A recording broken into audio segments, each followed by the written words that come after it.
Yeah, I think I think they keep asking me to do these records because Jürgen doesn't have any other friends. We seem to work well together. You know, he brought me in on Black Jazz to kind of be a sonic architect, and we really hit it off. He came over to the house in LA, and we kind of sat in the studio and did our thing. And it seemed to work really well. And then in subsequent records, he's just kind of brought me in to do more and more production work with it as well. So up to this record where we're writing together as well. So it's been really fun.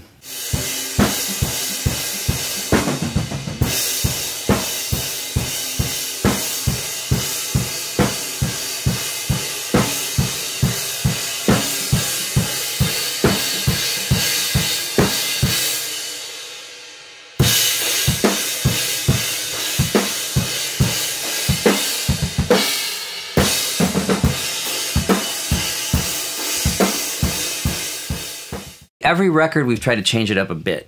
So when we did Black Jazz, the idea was to kind of create a whole new sonic landscape, so like create a new genre of hard music.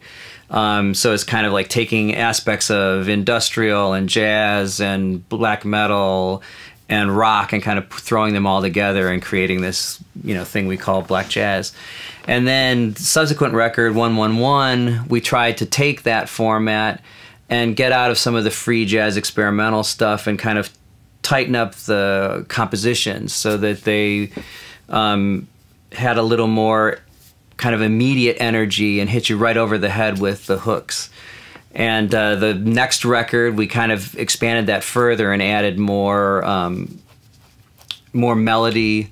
Jürgen was more into singing, so we kind of got into, you know, giving him a little more crooner status in his singing and the approach to the melodic figures on the record. So a lot of the free jazz experimentation and soloing went to more hooky melodies and creative parts. And then with this record, we're moving toward more like solid, taut, you know, rock anthem kind of stuff. So the emphasis is on melody and memorable, you know, epic moments. I feel like Shining has changed as a band,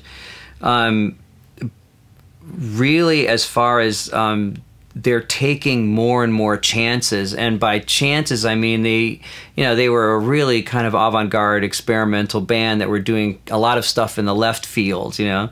And they've been taking the chance to kind of try to pull things further to the right and kind of create music that they feel could appeal to more and more people. And that takes a bravery kind of, you know, once you've established something in one direction, it's kind of easy to rest on your laurels and say like, well, this is what we're good at or whatever. But they're like, you know, we want to try to expand what we can do, and hopefully we can move that to a large amount of people. And so, and that's what they've been going for over the last 3 albums. And it's just like increasingly getting the songs to be more and more immediate, more and more memorable, stuck in your head, you know.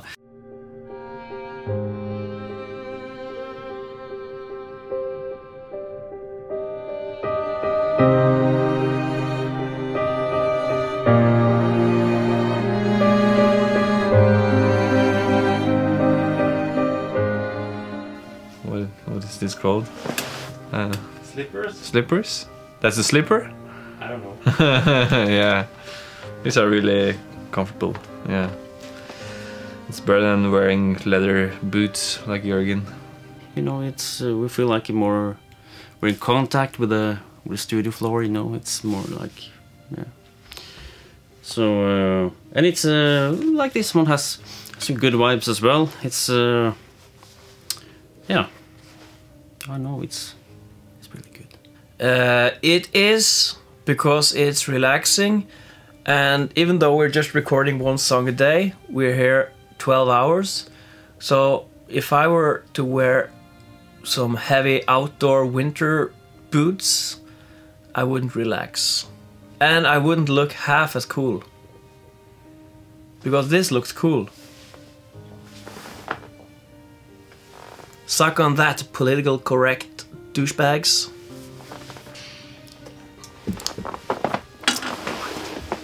This is actually not the worst because these are low. I usually have high, kind of like biker engineering boots, up to halfway up the leg. Not only in the winter, but in the summer too. And not only in Norway, but in Los Angeles too.